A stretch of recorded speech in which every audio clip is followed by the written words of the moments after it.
सोचिए, अगर गोकुल धाम सोसाइटी में एक ऐसा राज छुप जाए जो सामने आते ही सब कुछ बदल दे।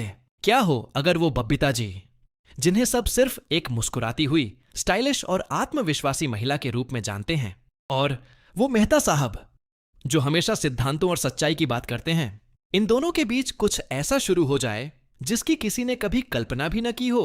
ये कहानी है एहसासों की, डर की और एक ऐसे मोड़ की जो दोस्ती और भरोसे को परीक्षा में डाल देता है।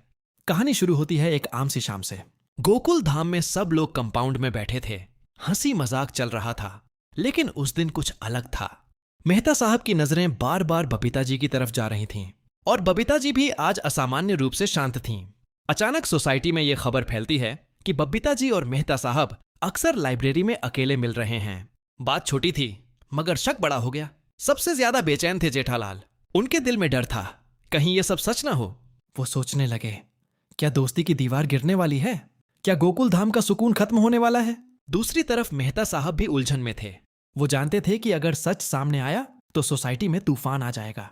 एक रात बबीता जी ने मेहता साहब से कहा, कब तक हम इस राज को छुपाएंगे?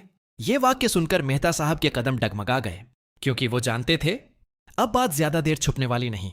अगले दिन सबको सोसाइटी हॉल में बुलाया गया। माहौल में सन्नाटा था, हर चेहरे पर सवाल था। जेठालाल की धड़कन तेज थी।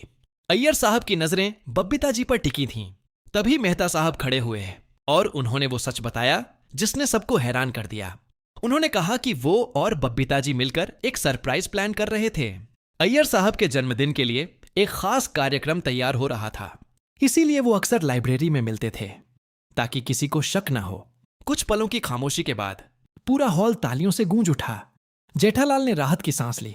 अय्यर साहब की आंखों में खुशी थी, और बबीता जी ने मुस्कुराते हुए सबकी तरफ देखा और कहा, कभी कभी खामोशी भी गलतफहमी पैदा कर देती है। यह घटना गोकुल धाम के लिए एक सीख बन गई कि अगर शक दिल में जगह बना ले तो सच्चाई भी धुंधली नजर आने लगती है।